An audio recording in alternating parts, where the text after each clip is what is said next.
శనార్థి ఎట్లున్నారులా మంచిగున్నారులే నేనైతే మస్తుగున్నా ఇంకెందుకు ఆలస్యం ఆర్తలల కోదాం పాన్రి టీవీ5 సమర్పించు మాస్ మలన ముచ్చట్లకు స్వాగతం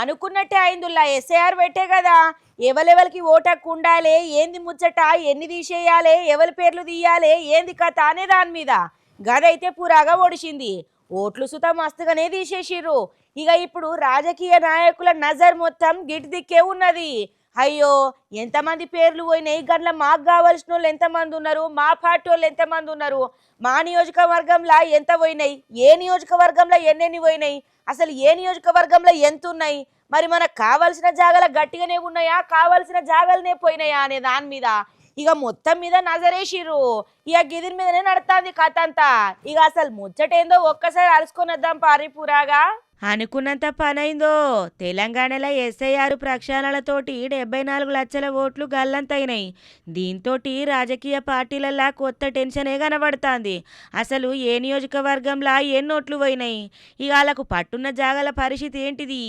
ఎవలెవల ఓట్లు గల్లంతైనాయి అనే ముచ్చట మీద పార్టీలు లెక్కలు మొదలు పెట్టుకున్నాయి ఇక అధికార కాంగ్రెస్ తోటి ప్రతిపక్ష బీఆర్ఎస్ బీజేపీ ఎంఐఎం ఇక వాళ్ళకు బలమున్న నియోజకవర్గాలలో ఓటర్ల జాబితా జల్లెల పడుతున్నాయి ఎక్కడ ఓట్లు తగ్గినాయి ఎక్కడ ఓట్లు ఎన్ని పోయినాయి అనే ముచ్చట మీద ఫుల్లుగా ఇదైతుర్రు ఇక పార్టీకి అనుకూలంగా ఉన్న ఓటర్లల్లో ఎంతమంది పేర్లు ఇక జాబితాల నుంచి మాయమైనాయి అనే దాని మీద కసరత్తు గట్టిగానే చేస్తాండ్రు ముఖ్యంగా హైదరాబాదు రంగారెడ్డి మేడ్చలు మల్కాజ్గిరి జిల్లాలల్లా ఇక నేతలల్లా ఫుల్లు భయం కనబడుతుంది ఈ జిల్లాల భారీ సంఖ్యలో ఓటర్లు ఉండుతోటి ఓట్ల తొలగింపు ప్రభావం సుతాయి ఎక్కనే ఉండే ఎన్నికల ఫలితాల మీద ఎట్లా పడుతుంది అన్నది పార్టీలను కలవరబెడుతుందిలా ఇక వాళ్ళకు పట్టున నియోజకవర్గాలలోనే ఓట్ల సంఖ్య తగ్గితే అది ప్రత్యేకంగా రాజకీయ లెక్కలను మార్చే అవకాశం సుతున్నది మరి ఈ ముచ్చట మీద అధికార కాంగ్రెస్ సుత అప్రమత్తమైంది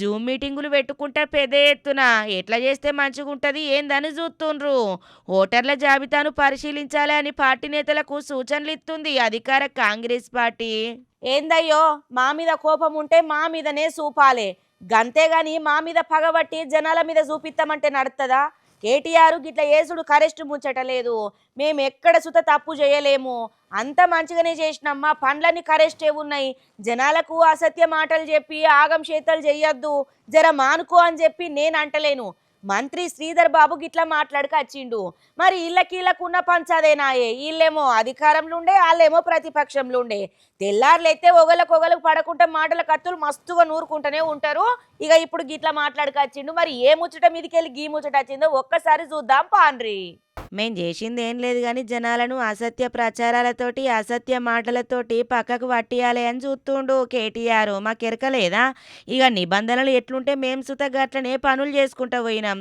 నిబంధనల ప్రకారమే భూ కేటాయింపులు జరిగినాయి గంతేగాని కావలసిన వాళ్ళకు ప్రైవేటు సంస్థలకు మేమెందుకు కట్టబెడతాము జనాలను ఆగం పట్టించే ముచ్చట్లు కాదా మా మీద కోపం ఉంటే మా మీద చూడాలే కానీ పబ్లిక్ ఎందుకు ఉత్త ముచ్చట్లు చెప్తారని చెప్పి మంత్రి శ్రీధర్ బాబు గిట్ల పైరైండుల మాజీ మంత్రి కేటీఆర్ మీనా 5 ఎకరాల భూమి 7.5 కోట్లకి ఇచ్చినామని చెప్పుకొచ్చే మరి ఇంకా 200 కోట్లు ఎక్కడియో కేటీఆరే చెప్పాలి ఎల్టు పాలసీతోటి హైదరాబాద్ జనాలకు మేలే జరుగుతుంది తప్ప ఆనైతే లేదు పారిశ్రామికవేత్తలను భయపెట్టుడు కేటీఆర్కు మంచిది కాదు తెలంగాణ అభివృద్ధిని అడ్డుకునుడు సక్కమైన ముచ్చట్నేనా అభివృద్ధి జరుగుతాంటే చూసి ఓర్వలేక గిట్ల చేస్తాన్రా మా మీదున్న కోపాన్ని తెలంగాణ జనాల మీద చూడకుండ్రి ఏదన్నా ఉంటే మమ్మల్ని అడుండ్రి అంతేగాని పబ్లిక్ని ఎందుకు బాధ పెడతారు ఇక మాకెరికే మీ కథలన్నీ అని చెప్పి గిట్ల పైరైండుల్లా ఈరోజు నిరుద్యోగ యువతకు ఉపాధి కల్పించాలనే ఆలోచనతో పోతా ఉన్నాం విధానపరమైన నిర్ణయాలకు లోబడే నిర్ణయాలు తీసుకుంటున్నాం లేనిపోనిగా లేనంత ఊహించని విధంగా అక్కడ ఉన్న భూమి విలువకు సంబంధించిన చెప్పి ప్రజలను పక్కదారి పట్టించే ప్రయత్నం చేస్తూ ఉన్నారు 5 ఎకరాలకు ఎంత అవుతుంది దాని భూతద్దంలో పెట్టి 10 అంతలు పెట్టి 20 అంతలు పెట్టి ప్రజలు నమ్మే విధంగా 2 కోట్ల రూపాయల భూమిని ఉటికనే ఇచ్చినట్టు చెప్పే ఆలోచన సరికాదని చెప్తా ఉన్నాం పరిశ్రమలకు సంబంధించి ఔత్సాహికులకు మనం ప్రోత్సాహం చేయాలి అక్కడ ఉన్న విధి విధానాల లోపండే నిర్ణయం చేయబడటం జరుగుతుంది కొన్ని సందర్భాల్లో సబ్సిడీస్ ఇస్తూ ఉంటాం ఎందుకు సబ్సిడీలు ఇచ్చినావు ఎందుకు ఇన్సెంటివ్స్ ఇచ్చినావు అంటే పరిశ్రమలను ప్రోత్సాహం చేయాలనే ఉద్దేశంతోనే బోర్డు మెంబర్స్ కూర్చొని నిర్ణయం చేసిన మేరకే ఆ బోర్డు నిర్ణయం చేసింది ఆ బోర్డు ఇచ్చింది ఇక అటు నీటి వాటల సూత తెలంగాణకు బీఆర్ఎస్ సర్కారు మస్తుగా నష్టం చేసి పెట్టింది. తెలంగాణ నీటి వాట ముచ్చట్ల రాజీవడమేమని చెప్పి స్పష్టం చేసిండు మంత్రి శ్రీధర్ బాబు. ఇక మొత్తం మీద కారోళ్లకు చెయ్యోళ్లకు దినం ఉండే పంచాదులే గాని ఇయ్యలేమన్నా కొత్తగానా. ప్రతిపక్షంలో ఉన్నప్పుడు వాళ్ళు అరసుడే ఉంటది, వీళ్ళు సుతగ్గా అరిసిన దానికి వీళ్ళింత అరసుడే ఉంటది. మొత్తం మీద ఒగలనొగలు గిట్ల మాటలతోటి అరుచుకుంటుండ్రు. అమరావతిలో పనులు జోరుగా నడుతున్నాయి. ఇక రేపు సుత ఒక పారం పోస్తాం ఉన్నదుల్లా ఉరుకుల పరుగుల మీన నిర్మాణాలు దండిగా నడుతున్నాయి. ఎప్పుడు చూసినా రద్దీ రద్దీ. అమరావతి రోజుకింత ఊపిరి వీల్చుకుంటున్నది. రాజధాని పనులు గట్ల ఉరికిస్తున్నాయి. మరి గదే 5 ఏళ్ళు గాలిపంక పార్టీల పాలనున్నప్పుడు ఏం తాగముండే చెప్పుండ్రి. ఇగ చేస్తానం రాజధాని, అగ చేస్తానం రాజధాని. మనకు ఒక్క రాజధాని కాదు 3 ఉండాలి. 3 రాజధానులు 36 దర్వాజలు. ఇక ఈ మాటలు తప్ప జగ్గులు చేసింది ఏం లేదు కానీ రాజధాని కాడ పనులు జోరుగా అవుతున్నాయి. మళ్ళీ ఇప్పుడు ఏం పనులు అయినాయో ఒక్కసారి అరుచుకొని వద్దాం పారులా పూరాగా. రాజధాని అమరావతిలా బిల్డింగు పనులు చూడుండ్రి పరుగులు పెడుతున్నాయి ఎక్కడికక్కడ. ఎక్కడ చూసినా నిర్మాణ పనులతోటి పుల్లు రద్దీగా కనబడుతున్నదుల్లా. ఇక ఇప్పుడు మళ్ళీ ఎమ్మెల్సీ క్వార్టర్లు సుత తయారైనాయి. ఒక్కదాని వెనుక ఒకటి అన్ని పనులకు ఉరుకులు పరుగుల మీన. ఇక మొత్తం మీద పనులు అయితే జోరుగా నడుతున్నాయి. అనుకున్న టయానికే రాజధాని పూర్తవుతుంది. 12 అంతస్తులల్లా అత్యాధునిక హంగులతోటి ఆడుతున్న ఈ 9 భవనాలను ఇంకా రేపు సర్కారుకు అప్పచెప్తుంది అన్నట్టు సిఆర్డి. జల్దీనే ఎమ్మెల్యేలు ఎమ్మెల్సీ గృహప్రవేశం సుత చేస్తారు. ఇక మొత్తం మీద రాజధాని పనులకు ఊపందుకున్నదనుకో రాదుర్రి. ఇక రోజుంత అమరావతి ఊపిరి పీల్చుకుంటుంది. గా గాలిపంక పాటోళ్ళు ఉన్నప్పుడు మాటలు చెప్పుడు తప్ప చేతలతోటి చూపింది లేదు. అసలు అవుతుందా అన్న కడికి తీసుకొచ్చిండ్రు. ఏమంటా కూటమి సర్కార్ వచ్చిందో గాని పనులైతే ఫుల్లుగా నడుతున్నాయి. ఒక్కదాని వెనుక ఒకటి. ఓష్ని పాడుబాడా గిదేందుర్రా గిట్లా అధికారులు గింత నిర్లక్ష్యం చేస్తే ఎట్లా? బతుకున్న మనుషుల్ని సుత లేకుండానే చేస్తాండ్రు కదా.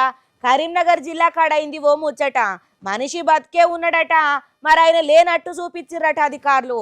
గదేంది గట్టెట్లా చూపిస్తారు? వీళ్ళేమన్నా చూసిర్రా గా మనిషిని పోయి ఏమన్నా సర్టిఫికేట్ ఇచ్చిర్రా అంటే మరి అధికారులు చేసిన నిర్వాహకం గట్లున్నది. మరి గీ ముచ్చట ఇప్పుడు ఎట్లా బయటకు వచ్చింది అంటే గిది సుత నేను చెప్తే ఎట్లుంటది కానీ ఒక్కసారి మీరే చూడుండ్రి. ఓష్ని పాపం పాడుగాను మనిషి బతుకున్న లేని కిందికే చేస్తాండ్రు కదా. అంటే బతుకున్న మనిషిని సుత సంపుతారా సారు? అధికారుల నిర్వాహకంతో బతుకున్న మనిషి కాలం చేసిండని వికలాంగుల పింఛన్ ఆపిర్రు అధికారులు. 2 నెలల నుంచి వెళ్ళి పింఛన్ ఎందుకు అత్తలేదని ఆరాధిస్తే చచ్చిపోయిండని చెప్పి రికార్డులు ఉన్నదట. గందుకే పింఛన్ ఆపిరమని అధికారులు చెప్పుడుతోటి ఏం చేయాలనో అర్థం కాక ఇక ఆఫీసుల చుట్టూరుగా ప్రదక్షిణలు చేస్తుండు పాపం ఓ దివ్యాంగుడు. కరీంనగర్ జిల్లా శంకరపట్నం మండలం మెట్పల్లి ఊరికి చెందిన శ్రీనివాసు పుట్టుకతోటే మానసిక వికలాంగుడుల్లా. సర్కారు దివ్యాంగులకు ఇత్తది కదా పింఛను 4016 రూపాయలు.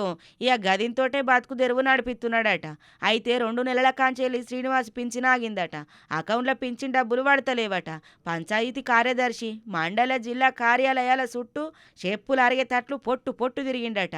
ఆఖరికత్తే శ్రీనివాసు ఇక కాలం చేసిండని పింఛన్ ఆపేసినామని చెప్పుడుతోటి నేను బతికే ఉన్న నా పింఛన్ ఎట్లా ఆపుతారు, నేను లేనని మీరు ఎట్లా చెప్తారు, ఏడ సర్టిఫికేట్ వచ్చుకొచ్చిర్రు, ఏడ ఎరకైంది, ఏడ చూసిర్రు అని చెప్పి ఇక ఆయన గిట్ల పాపం బాధపడుతుండు. బతికుండంగానే పింఛన్ ఎట్లా ఆపేస్తారని నిలదీసిండు. నాకు చిన్నప్పటి నుంచే వికలాంగుల పింఛన్ రావడం జరుగుతుంది. నేను పుట్టి 39 సంవత్సరాలు అవుతుంది. నాకు 3 నెలల పింఛన్ ఆగిపోయింది. మా పంచాయతీ అధికారులను ఎంపీడీఓ గారిని అడగగా డిఆర్డీఏ ఆఫీసును టైపిస్ట్ రమేష్ చెప్తానని ఎందుకు వచ్చిందని అడిగితే పంచాయతీ అధికారులు వీరిని ప్రశ్నించగా కంప్యూటర్ మిస్టేక్ అయిపోయింది, కంప్యూటర్ లాగిన్తో నా లాగిన్ వేరే వాళ్ళు చేసి ఇట్లా అయిపోయిందని చెప్పారు. ఇలాంటి పునరావృతం కాకుండా గ్రామ అధికారులు ఎంపీడీఓ గారు వీటి మీద చర్య తీసుకొని ఇలాంటి మళ్ళీ పునరావృతం కాకుండా చేయాలని కలెక్టర్ గారిని కోరుతున్నాం. అయితే సర్కారు పెట్టిన లైవ్ వెరిఫికేషన్లో శ్రీనివాసు కాలం చేసిండని నమోదు చేసిర్రట అధికారులు. ఇక దాంతో పింఛన్ ఆగిందట. ఇక ఇప్పుడు అధికారుల దాకా ముచ్చట తీసుకుపోవడంతోటి సమస్య పరిష్కరిస్తామని చెప్పుకొత్తుర్రు. తోట శ్రీనివాస్ అనే వ్యక్తి వికలాంగుల పెన్షన్ పొందుతున్నాడు.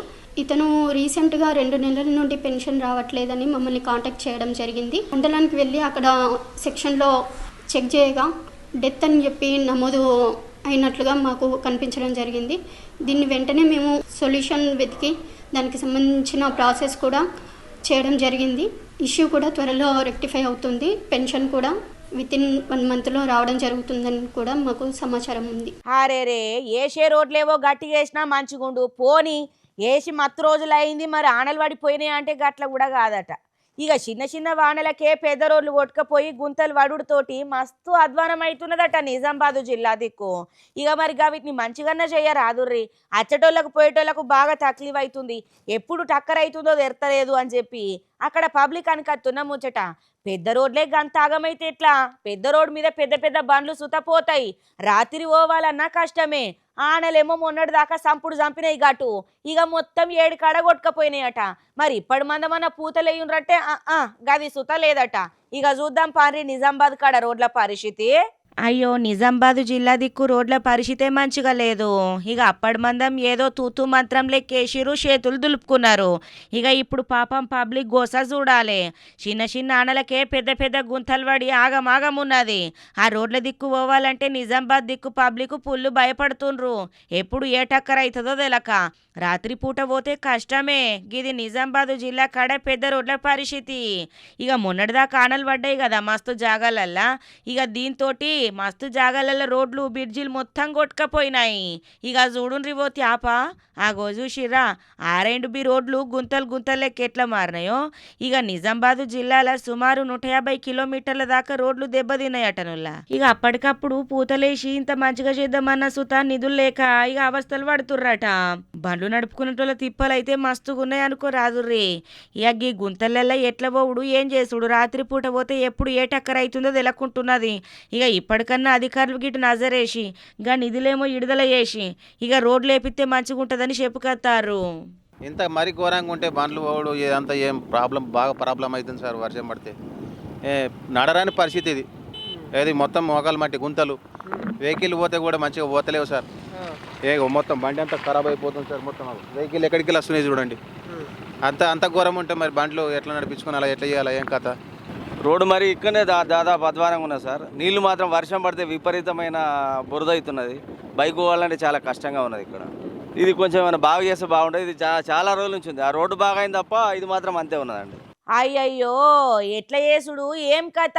ఎటు పోయినా మొత్తం ముల్లే మూట కట్టుకొని పోతేనే మంచిగా ఉండేటట్టున్నది కదా. అట్లా పోయినా సుత ఎప్పుడు ఏ దొంగ వచ్చి ఏ మిగిలిపోతాడో తెలనేదేలది. ఇక తీసుకుపోయిన బాధనే ఉన్నది, ఇంట్లో దాచిపెట్టిన బాధనే ఉన్నది, బ్యాంకులో పెట్టిన బాధనే ఉన్నది, ఏడబెట్టిన బాధనే ఉన్నది. ఇంకెట్లా చేస్తే మంచిగా ఉంటుంది చెప్పుండ్రి. దొంగలేమో ఈనకుంటే 7 కాడ దొంగతనాలు చేస్తూనే ఉన్నారు. 10 తులాల బంగారం 5 లక్షల మీద పైసలంటే మామూలు ముచ్చట్నా చెప్పుండ్రి. తిరుపతికని పోతే ఇక్కడ ఇంటికాడ మొత్తం ఏం లేకుండా ఉన్నదంతా దోసుకున్నారట. గిట్లా చేస్తారా పాపం? అలా ఏడుపు ఒక ఏడుపు కాదు, ఎంత కష్టపడ్డారో, ఎంత సంపాదించుకొని ఎంత దాసపెట్టుకున్నారో, దేనికోసం దాసపెట్టుకున్నారో ఏమో కానీ మస్తు ఏడుతుర్రులే. ఇక చూద్దాం పాండ్రి. అరే ఎన్నోదులు కష్టపడ్డారో, ఎంత కష్టం చేసిర్రో, బొక్కలు ముక్కలు చేసుకొని దాసుకున్న సొమ్మంతా దొంగలు ఎత్తుకపోయేటాళ్ళకంటే కన్నీరు మున్నీరు గారుతుంది చూడుండ్రి. ఇగో ఇక్కడ ఏడుచుకుంటా కనబడుతుంది చూడుండ్రులా. ఈమె బంగారమేనట పోయింది, లవో దిబోమంటుంది పాపం. నంద్యాల జిల్లా కోవెలకుంట్ల పట్నంలో అయింది. బాసిరెడ్డి బావి ఈదికి చెందిన గాజుల లచ్చినారాయణ ఇంట్లో దొంగలు పడ్డారట. ఇగో గీలదే గయిల్లు.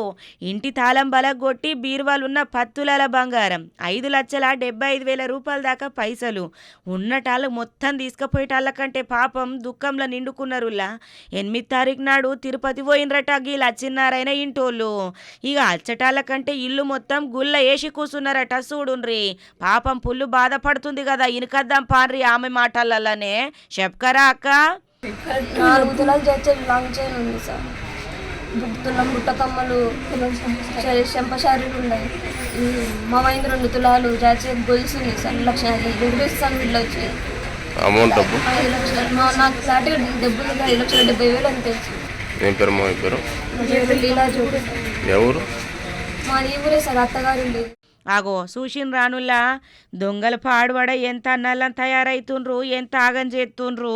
అరేరే గింత ఆగం తయారైతుండ్రేముర్రా.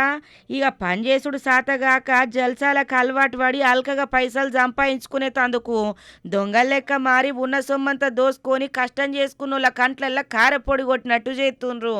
ఇక పోలీసు వాళ్ళ కాడిపోయి ఫిర్యాదు చేసిండట బాధితుడు. ఇక కేసు నమోదు చేసుకొని ఇక ఎంకులాడుతుర్రటగా దొంగల కోసం.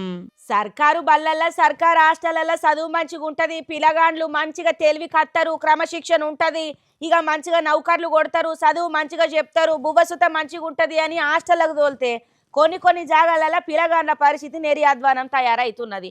ఒక్క సౌలత్ సుత చక్కగా ఉంటలేదు. హాస్టళ్లలో ఎలకలు పిల్లగాండ్ల నిద్ర ఓనిత్తలేవట, కంటి మీద కునుకు లేకుండా చేస్తానయ్యట, మళ్ళా 6 పిల్లగాండ్లను గరిచినాయట. చూడుర్రి, అయ్యో గింత అన్నలం ఉంటే ఎట్లా?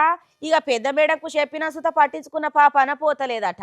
ఇక ఇట్లయితే ఎట్లా కావాలి, మేము ఎట్లా చదువుకోవాలి, రాత్రి నిద్ర ఉంటలేదు, ఇక కిలాసులలోనేమో నిద్ర వస్తుంది, ఆ ఎలకలేమో కొరికిపోతున్నాయి, మా పానమేం కావాలి అని పిల్లగాండ్లు పుల్లు బాధపడుతుండ్రు. తల్లిదండ్రులు అయితే మస్తు గరం అవుతుండ్రు. మరి ఏ హాస్టల్లో అయింది గీ ముచ్చట అని అంటుర్రులే. ఇక చూడుర్రి కావాలంటే ఎక్కడనో పిల్లగాండ్లు చదువుకుంటారా లేకపోతే ఎలకలు గరిచినాయి అని దావకంట్ల పొంటనే తిరుగుతారా? మంచిగా చదువుకోవాల్సిన పిల్లగాండ్లకు గురుకులం బల్లే చూడుండ్రి ఎంత భయం పట్టిందో ఎలకలతోటి. ఖమ్మం జిల్లా పెనుబల్లి మండలం అడవి మల్లెల గీ ముచ్చట అయింది. విద్యాబుద్ధులు నేర్చుకోవాల్సిన గురుకులంలా పిల్లగాండ్లను ఎలకలు పుల్లు భయపెడుతున్నాయట. అడవి మల్లెలున్న తెలంగాణ సాంఘిక సంక్షేమ గురుకుల బల్లే ఇక కాలేజీ సుత హాస్టల్లో వండుకుంటే 6 పిల్లలను గిట్లా ఎలకలు గరిచినాయట. ఎలకల తోటి ఇంకేమున్నది, పాపం దావకండ్లకు పోయి గాయాల పాలయ్యి ఇక చూపించుకున్నారు అక్కడ. గిట్ల ఎలకలు గారు తేగల పరిస్థితి ఏం కావాలి, ఎట్లుండాలి, ఏం కథ అని చెప్పి పుల్లు భయపడుతుండ్రు. రేటు బయట యాంటీ వ్యాక్సిన్ డోస్ ఇచ్చిర్రటగా కరిచినోళ్లకు పాపం. అయితే గురుకుల హాస్టళ్లలో ఎలకల బెడద పుల్లున్నదట. గిది కొత్తేం కాదు, మాకెప్పుడు గిదే బాధ అని చెప్పి పాపం పిల్లగాళ్ళు చెప్పుకొత్తాన్రు. మున్పు సుత మస్తు మంది విద్యార్థులకు గిట్లనే ఎలకలు గరిచినాయట. హాస్టల్లో ఎలకల నియంత్రణకు సక్కమైన చర్యలు తీసుకుంటలేరని చెప్పి ఇక మొత్తం మీద గిట్ల బాధపడుతుండ్రు పాపం పిల్లగాండ్లు. ఇక ప్రిన్సిపల్ కు సుత మస్తు సార్లు చెప్పినా గిదే పరిస్థితి ఉన్నదట. పట్టించుకున్న పాప అనబోతలేరట.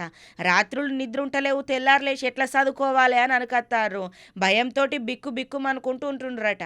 ఇక ఈ ముచ్చటతోటి విద్యార్థుల తల్లిదండ్రుల పుల్లు భయమైంది. ఇక మరి ఇంటికాడుంటే కంటికి రెప్పలెక్క కాపాడుకునే పిల్లగాండ్లను హాస్టల్లో దోల్తిమి, హాస్టల్లా గిట్ల ఎలకలు గడితే గల పానం ఏం కావాలి అని చెప్పి గిట్ల భయపడకత్తుండ్రు. పిల్లగాండ్ల భద్రత మీద అధికారులు ఎందుకు దృష్టి పెడతలేరని పుల్లు గరమైతుండ్రు. హాస్టల్లో ఎలకల బెడదకు శాశ్వత పరిష్కారం చూపాలి అని తల్లిదండ్రులు డిమాండ్ చేస్తుర్రు గమాండిగా. ఇగో ఇవన్నట్టులా ఇయాల్టి TV5 సమర్పించు మాస్ మలన ముచ్చట్లు చూస్తూనే ఉండుర్రి. మళ్ళా రేపు ఇవ్వడదాకా ఇగుంటా ఇంకిన్ని మంచి ముచ్చట్లతోటి మళ్ళా రేపు కలుద్దాం.